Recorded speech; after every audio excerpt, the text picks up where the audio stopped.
Kwe, Sego, bonjour, and hello. Ninda Louise Pam Palmater, and I'm a member of Ugbaganjig, which is also known as Eel River Bar First Nation, and that's part of the larger Mi'kmaq Nation on unceded Mi'kma'ki. And I am so honored to be your host for this really special event, the online book launch for one of the most impactful books that you will ever read, When the Pine Needles Fall, Indigenous Acts of Resistance. And it's published by none other, of course, Between the Lines, located in Takaranto, also known as Toronto.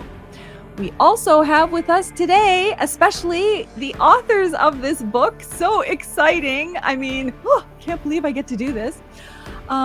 We have the author. Some of you may know her as Ellen Gabriel, but her traditional name is Katsi'tsakwas. So it's important that we acknowledge everybody's Indigenous language and everybody's Indigenous culture and naming practices. And she wrote this book with our other really good friend, Sean Carleton, and he's from the University of Manitoba. So these are the two people who collaborated to put this book together, and I deeply respect their advocacy, the work they do, and I appreciate you both. I've been following Ellen's work and advocacy for decades. She is Kanien'kehá Mohawk from Kanehsatà, and she is well known for her work as an Indigenous human rights activist, a longtime advocate for the rights of Indigenous women, and of course, a land defender. Everything is about the land and comes back to the land. Some of you might know her as the former president of the Quebec Native Women. She's testified as an expert before parliamentary committees, Senate committees, United Nations, and she's literally traveled the world forging relationships with other Indigenous peoples so that we can advance our rights and, of course, always situated on our lands. And, of course, we have Sean Carleton. He is a scholar and teaches in the Department of History and Indigenous Studies at the University of Manitoba, and he also serves as the associate head of the Department of Indigenous Studies. He is well known for his award-winning research and publications that specifically examine the history and political economy of colonialism, capitalism, and education in Canada. But you also hear him in the news all over the place, vehemently and passionately defending Indigenous peoples against the really brutal and hateful and often racist residential school deniers. I can't believe that some of them actually publish books on this. But we're here for an awesome session. Welcome to you both, and thank you for taking the time to do this in your otherwise really busy lives to give our listeners a deeper insight into why this book and so many of the important issues. So thank you. Pam, and to all your listeners, thank you for taking the time to listen, and thank you, Pam, for bringing us together today to talk about our book that Sean and I have worked on for a few years. And thanks to Between the Lines, too, for supporting and encouraging this work. Thanks for having us. And obviously, thanks to Between the Lines, because they lift up the voices on issues that aren't covered in the media, social justice activists, Indigenous peoples. I mean, they have represented published other authors like Audra Simpson, Art Manuel, George Manuel, Gord Hill, like just a whole bunch of people, and they're doing really good work. I consider them friends, allies, and supporters. This book, When the Pine Needles Fall, like, I am so excited, and I actually have a copy. So there you go. I get an advance copy, but I have read it before. It's 280 pages. It's going to be available on September 24th, but some outlets allow you to pre-order it so that you get it on the 24th. I had the honor of writing the foreword for the book, and the amazing Audra Simpson wrote the powerful afterword. And so let's get right into it, because listeners want the juicy details. I'd love to hear from you both about what inspired you to collaborate on this book. Like, Ellen, how did this all come about? Well, I have to give credit where it's due, and it's Sean. It's actually Sean who had suggested it and said, we could do like an interview style book, because I've been trying to write a book, and I'm not a writer, so it was actually Sean's idea. We did the interviews, and then there was the transcription. So it's been a long process, but it's a process that I learned a lot from, and I'm very thankful that I got this opportunity to put some stuff on paper. As Sean told me, he said, videos are great, but books last forever. So hopefully that's going to get more people to read in that sense. So true. If ever Yeah, there's and the apocalypse and there's no TV and radio and internet, we have our books. Sean, Yeah. Exactly. how about for you? What Yeah. made you think to do this? Well, I mean, in the apocalypse, what survives, right? Cockroaches, Twinkies, and hopefully Ellen's book. Because I think one of the things is that how this started was I had met Ellen at a talk in Nogojiwanong in Peterborough, Ontario, and I sort of followed her. And she was doing some activism around ongoing land theft and development in her community. And at the time, I was a columnist and on the editorial collective for a magazine that I know, Pam, you've written for, Canadian Dimension. There's a sort of an activist publication. And I had reached out to her and said, I'm really interested in hearing more about, the kind of ongoing, land development and theft that's happening there. And so we did a number of really short interviews. It was just over the phone. We talked, we transcribed. I showed Ellen the transcripts. She approved them, and we published them. And I think that a lot of people really responded to those interviews because they could hear Ellen in her own voice explain what was going on, as well as how it was connected to things going on in 1990. I think most people don't know or would be surprised to learn that Kanehsatà has actually lost more land since 1990, which is, I think something that people need to know more about, and was sort of the impetus of the book. And so I had said to her, have you ever thought of writing a book? And I think she said, well, I keep trying, but things always get in the way. And the things that get in the way are all her amazing activism that she does all over the world. And I thought, if she was interested, perhaps continuing that relationship of talking to her, transcribing, our conversations, and allowing her to shape her own narrative and tell her own story. As a non-Indigenous person, part of the labor that I can do is take on that and provide Ellen that platform to be able to tell her own story. And so that's sort of how it started. I didn't realize that it would take as long as it did. It was quite a lot of work. I learned a lot in the process, but I think the final result is a book that will allow many future generations to connect to Ellen's incredible insights, and have the opportunity really to sit down with Ellen and learn from her directly. And I'm glad now that people will have that opportunity. Me too, because I look at history books, and often history books are written by people reading other books, reading other, sometimes it's historical information, archival information, but sometimes, you read articles about things that have happened and they're citing other people. But I've always wanted Ellen's voice and Ellen's story on all of this and her experiences to be documented, because the media obviously portrayed it in a very different way. So, Ellen, I really want to get your perspective. How important was it for you to see your voice, your experiences, the truth, the facts documented for future generations? Well, it was pretty important, and I think Sean just kept reminding me of the importance of reclaiming this narrative, which we've been trying to do for, as you know, it's not just 34 years, but actually centuries. And it's really hard because what is being taught in the curriculum nowadays are still the same stuff I was learning when I was in high school.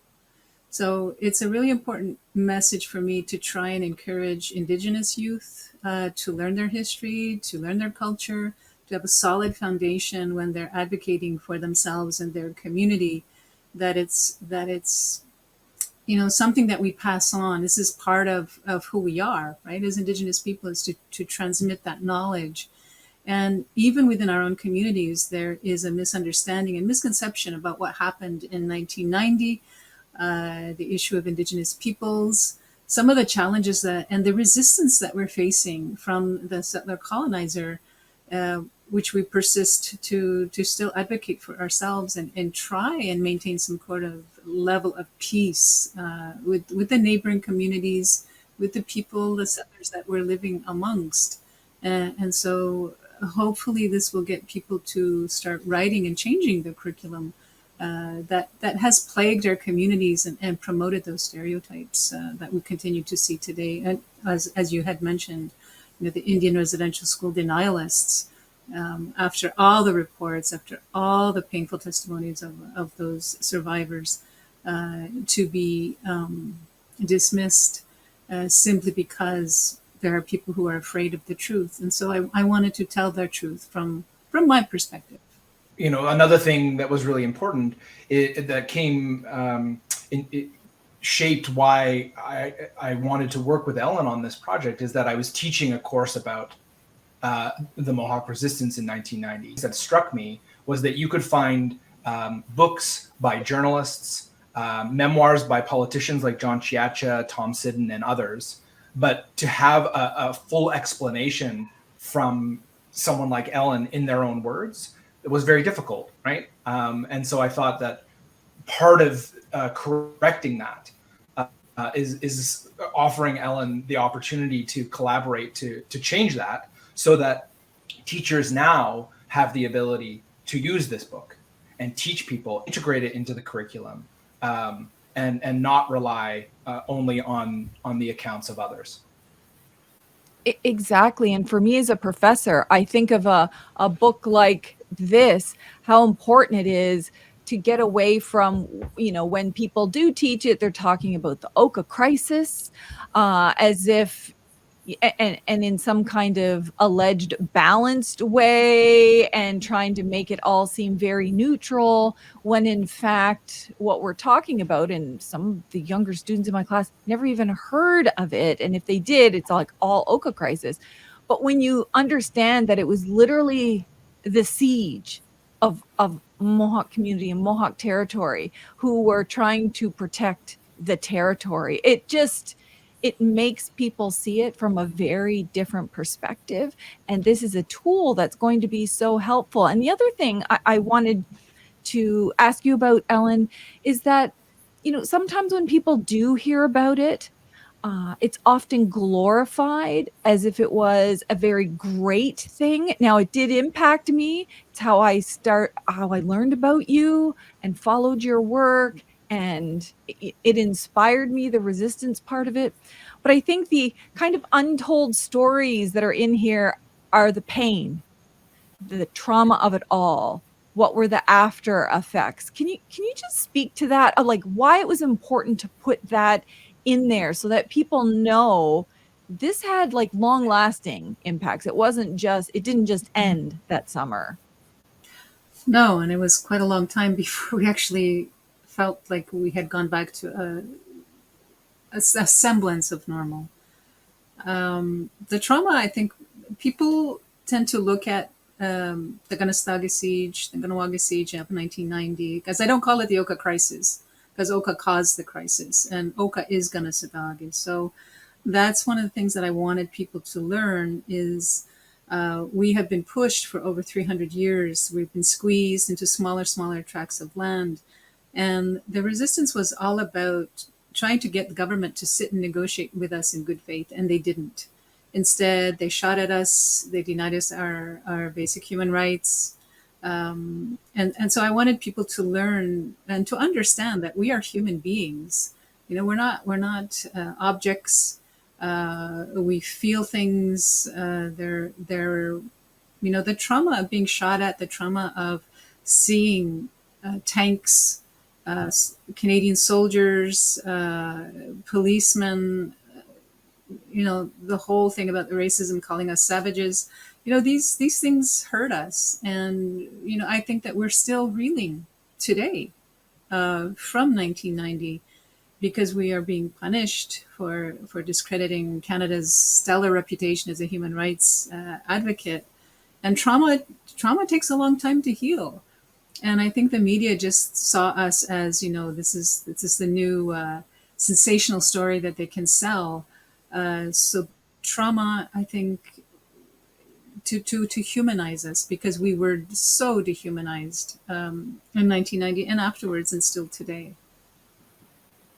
It doesn't even seem real sometimes looking back at it to for a country to turn its own army, its own tanks, on the Indigenous peoples of the territory, like the actual people who are the protectors and caretakers of the territory, the Mohawk people. Even now, when I think about it, it's hard to believe that could actually happen. Now, one of the other things that you do in this book, I love how the context is, here's what's happened, here's what some of the impacts were, here's the implications of all of this stuff, here's some of the rights that were violated. You also talked about ways in which you went on to still advocate, despite the pain, despite the trauma, despite, I'm sure, some of the negative backlash that would have happened at the time or shortly thereafter. You went on to still advocate for Indigenous women's rights and Indigenous rights and land rights. How were you able to do that, given everything that you had gone through?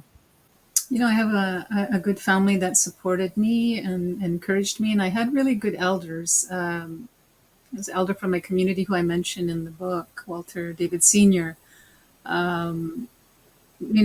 would say, like, don't listen to them. And this is, this is a generational, multi-generational thing that we're doing. I'm not the first one to do this. Indigenous people have been trying to advocate for our peace and safety for many generations. That's the history of colonization and genocide. So for me, it was trying to get justice, not just for this generation who experienced the siege, but also for the generations before that. Those big shoulders that we're standing on, to get justice for them and validate all the work that they were doing. So for me, it's a love for my ancestors. It's a love for my nation. And, the land, I think people really need to understand how the land gives back to us if you give to her, in all our relations. And so that's my philosophy of advocating. Plus, I'm a stubborn Mohawk woman, I'm just like, oh yeah, you're saying this. Oh yeah, let's go then. So that's a part of that's a part of my motivation. But I know so many good people in this community who really suffered a lot, and people from other communities. And so it was important that people understand it didn't just end just because the physical barricades came down. The government is still doing what it did to us in 1990. They're just repackaging it, and they're still not honoring the honor of the crown. It's a joke, it's a ruse. So for me, that's part of the motivation for me to continue my advocacy, and because I love the land. It's such a beautiful area, and there's so much beauty that I want people to see and treasure and not take for granted.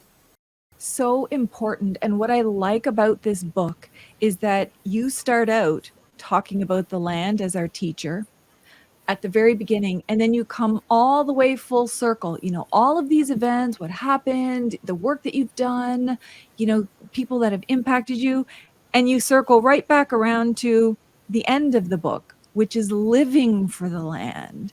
And I know you and I have talked about this on my podcast, but for people who haven't actually saw that, maybe you're just watching this book launch and hearing about this issue for the first time, there's a common misunderstanding that the reason why the events ended in 1990 and the army was withdrawn and so on and so forth, was because all the governments got together and said, you know what? Yes, of course, we're going to recognize this is your land.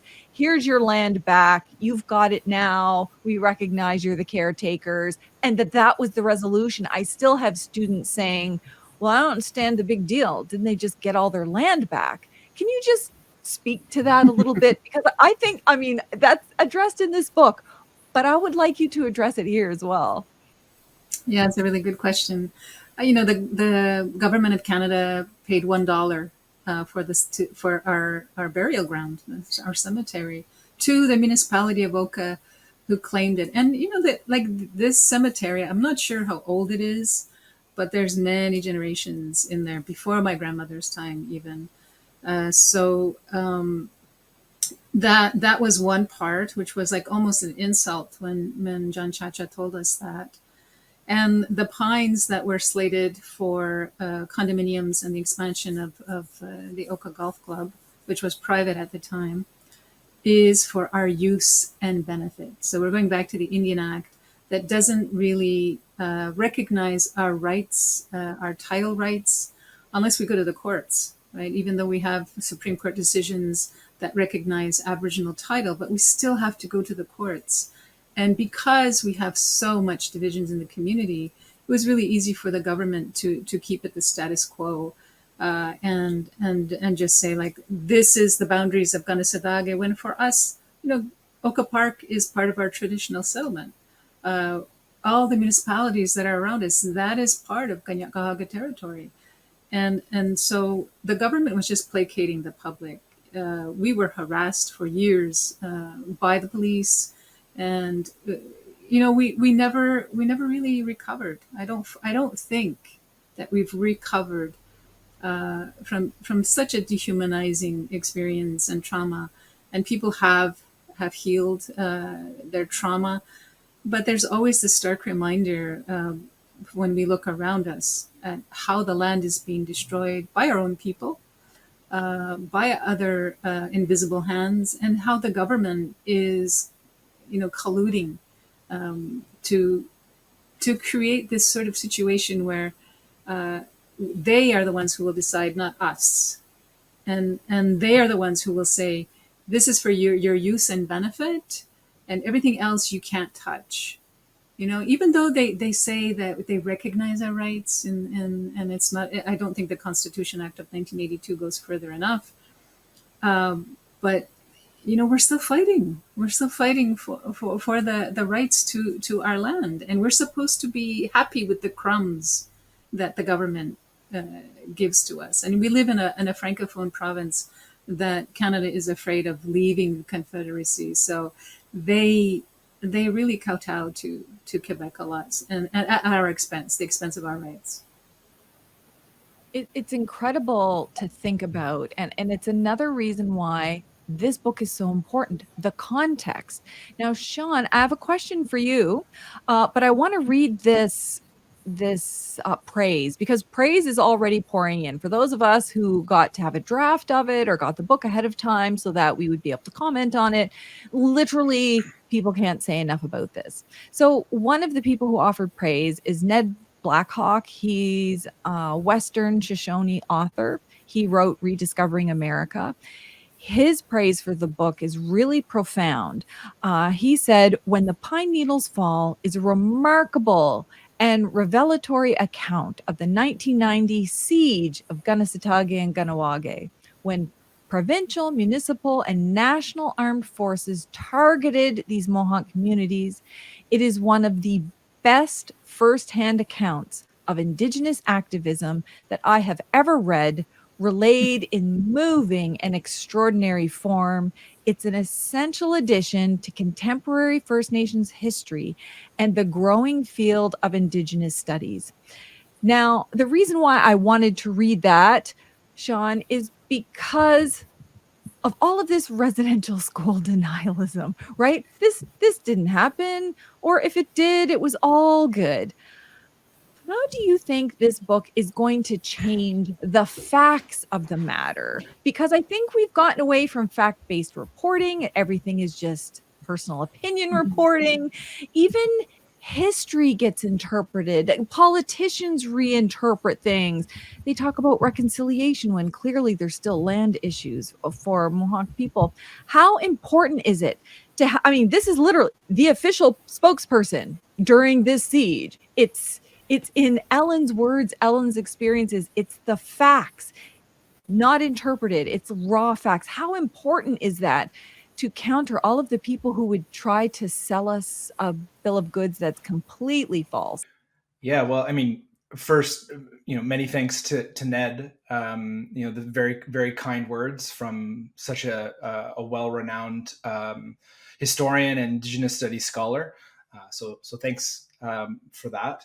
But I think I remember having a conversation with Audra Simpson sitting in my car, and I was talking to her on the phone when she was writing her afterword, and she says this in her afterword, but essentially what she's doing at the end of the book is situating Ellen as one of the great Indigenous philosophers of our time, and situating that in the context of Mohawk philosophy in particular.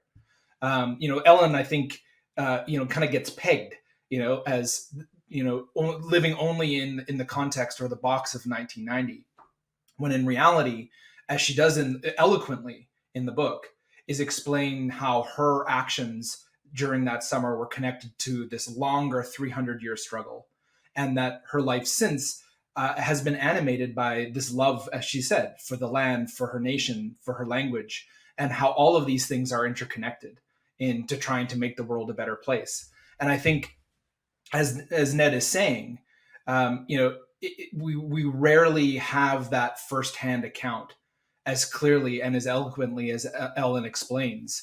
And I think it kind of cuts through the BS of all of the colonial mythology and lies, right? This book, in my view, as an educator, someone who's going to use this to help teach people, it's basically a sledgehammer to the settler capitalist status quo.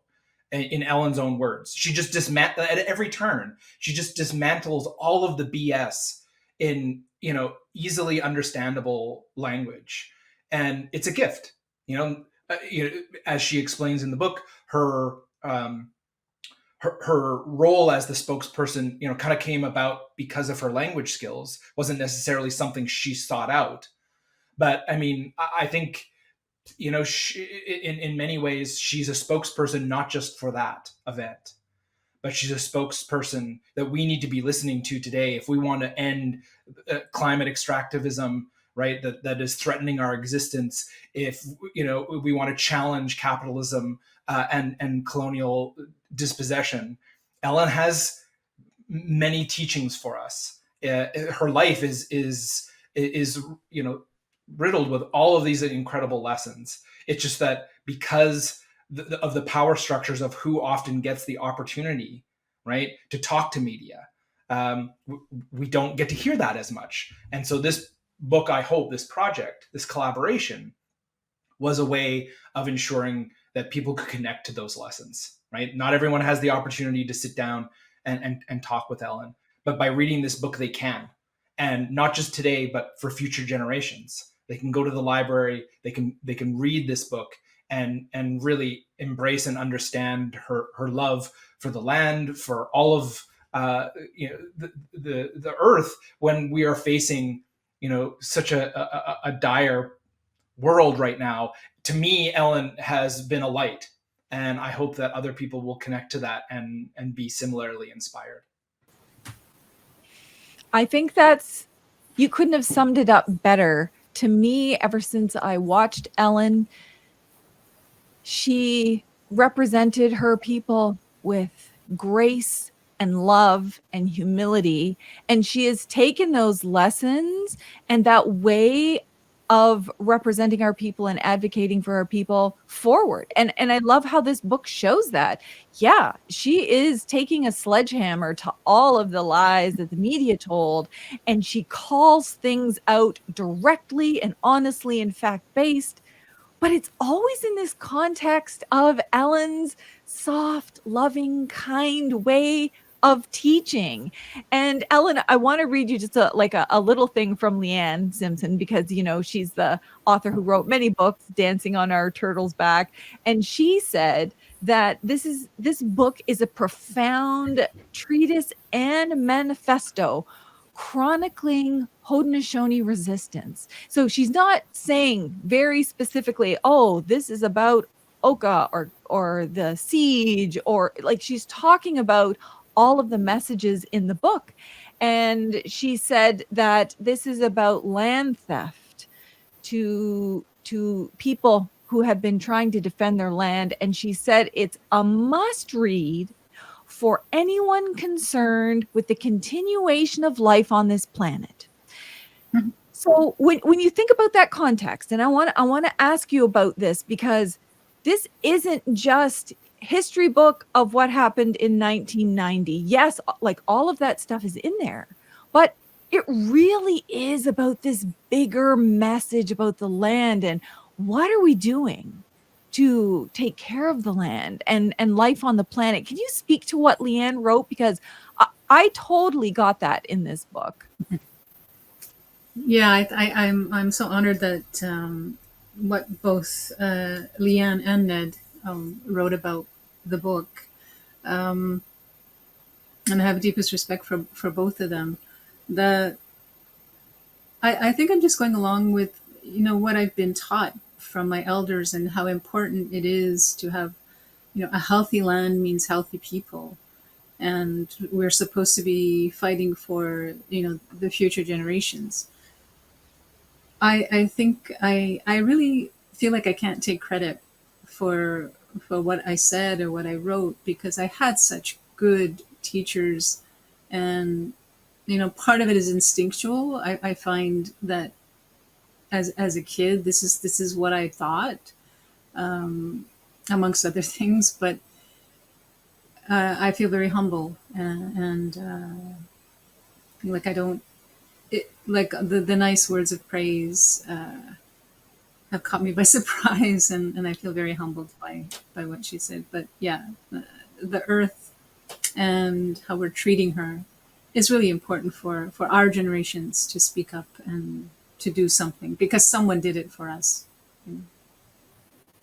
That's true. That's true, right? And the book starts with the teachings of the land, ends with this call to action for the land. And the other thing that I find really interesting for all of you artists out there and creative people is you talk a little bit, Ellen, about how you turn to art, not just as a form of resistance, but also kind of as a form of healing too, a way to express yourself. Can you talk about why you included that in particular, this, you know, the art world in the context of what you're saying in this book?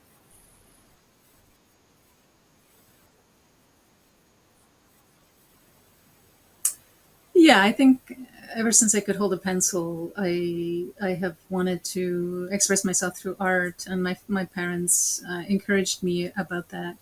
And you know, right after the siege in 1990, I really had a block, a creative block. I just couldn't think. I couldn't.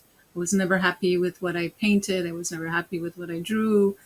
And it really frustrated me, because art has always been a go-to for me when I need to think, when I need to feel, I guess, when I need to feel happy. You know, it brings me peace.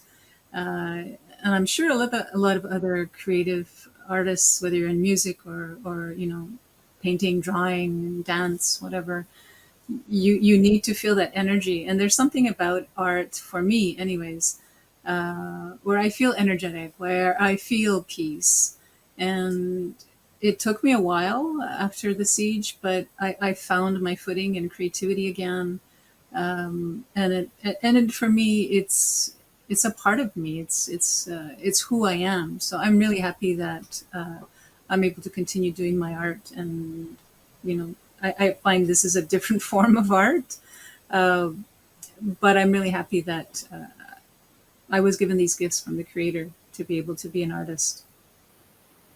And of course, out there winning awards for your work, following you in the art world too. And I think that I look at your art differently now, and the forms of your art, knowing that it's coming from all of your teachings, all of your lived experiences, the land, what happened to you, your path of healing, your advocacy. I mean, there is so much in art. I mean, it's really true.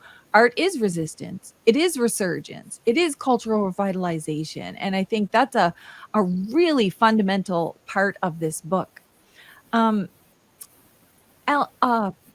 Sean, was there anything in all of your conversations with Ellen, with the transcript, with what came out in the book, that you didn't know before talking to her about what happened, the siege, that you feel very thankful for, that has now come out and that everybody's going to know? Because I learned so much here, and I thought I knew a lot, which just goes to show we don't always know as much as we think we do.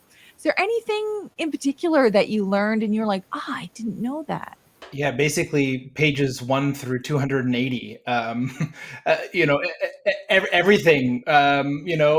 Ellen. Every conversation that we had, I just sort of walked away, amazed at all of the things that she's done, how all of these things are interconnected, the hope and love that she still has despite everything that she's experienced. I guess the thing now that the book is done and the project is complete, but our relationship isn't over by any stretch of the imagination, is I feel very grateful. I as a historian, as a professor, I get to teach a lot of people, but I was the student the whole time. I just got to soak up, all of this brilliance. And I will say personally, while we were having these conversations, like, we basically started and then COVID hit, and I was very isolated. I was very depressed. I was going through a lot in my personal life. And Ellen, the conversations with Ellen kind of kept me going, and her hope and her commitment to continuing sort of really helped me in that moment. It taught me so much. Like, one of the things that she kept saying was that we do what we do for the future generations. This isn't about me, she was saying. Like, this is about ensuring that the land is there for others. That she kept saying, this is for the faces yet unborn, as she says throughout the book. And at the time, I didn't tell Ellen this, but my partner and I were trying to have a baby. And like, it was just hard. It was just a hard process. And her continued, sorry, I'm getting a little emotional, because I do now have a 3-month new baby. And I get, to me, is like, that hope and that determination is what I hope others will be able to connect to, because sometimes struggling isn't easy. You don't struggle because it's easy and then you get all these rewards and whatever. You do it because you have a commitment to a vision of a better world. And that's something I think Ellen and I share in common. And I was able to learn a lot in this process. And I guess at the end, I feel so grateful to, have been able to learn from Ellen, and to now have the opportunity to help other people connect to those same lessons, that same tenacity and courage and hope and love. I just hope that everyone has a chance to read this and share it with everybody in their life, because if we were all following the way in which Ellen has lived her life, we would be living in a better world. And I think that's what I hope will happen as a result of more people connecting to her message. So true. And I think of our Mohawk warrior sister, Bev Jacobs, right, who also wrote praise for the book. She's an Indigenous lawyer and professor, and she's been doing activism for decades. She said the exact same thing, that this is about future generations. And so you can see these core themes, that she connected to the words and how this is about future generations. And for me, when I read it, there is no word, there's no fact that stuck out in my head like, oh, that fact is the thing I didn't know before, because there's lots of that, you know, and you really get to know Ellen. And I've always wanted to know Ellen more because of how much I follow her. But it's what you said, Sean. It's hope. I just want to feel hopeful.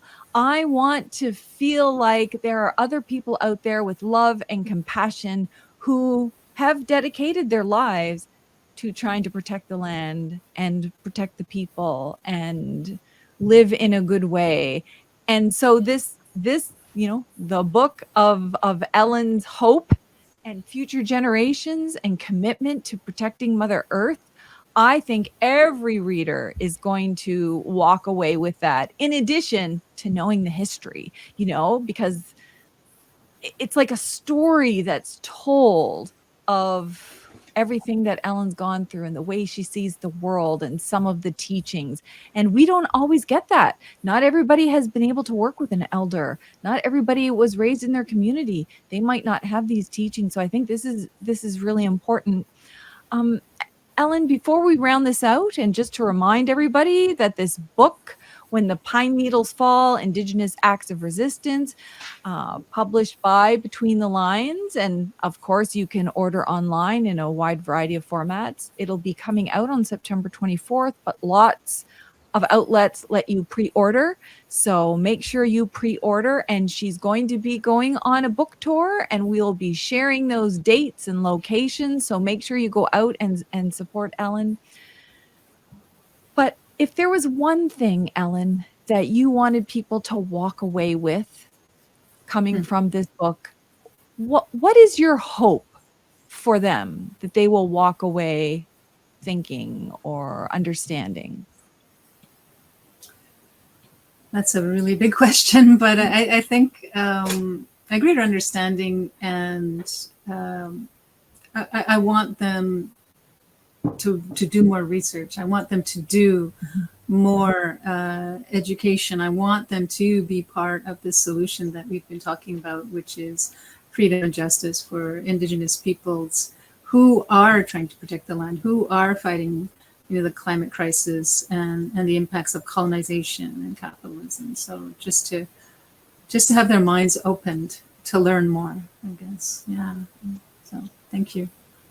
Well, that's awesome. Thank you both for doing this. I know you're so incredibly busy, Sean, with your new baby. Congratulations, and all of the work you do fighting those residential school denialists. And thank goodness that you step up and do that so that it doesn't always fall on us. And thank you, Sean, for doing some of the heavy lifting. Like, to me, that's what friendship and support and allyship is really about. It's not doing for or over or instead of someone. It's, hey, I want to lift your voice. Let me do some of the heavy lifting around that. And that is just so valuable. And I really appreciate the work you do in the media. And Ellen, oh my goodness, I could be on here for hours and hours talking about all of the things I have learned from what you've done, the things that you've said, the positions that you've taken. And just for interest's sake, people should know there's some interesting content that's in the appendices of this book that you're going to want to read, that's in addition to the book. So you get this bonus content that gives you an insight into the kind of advocacy that Ellen has done. So make sure you get that book for that bonus content. Thank you again, Ellen. Thank you, Sean. Thank you, Between the Lines, September 24th. Don't forget, I'll post the links everywhere, and share this far and wide. Use this in all of your schools and make sure that everyone knows what happened and what's at stake right now and in the future. Thank you both. No, both. Thank you.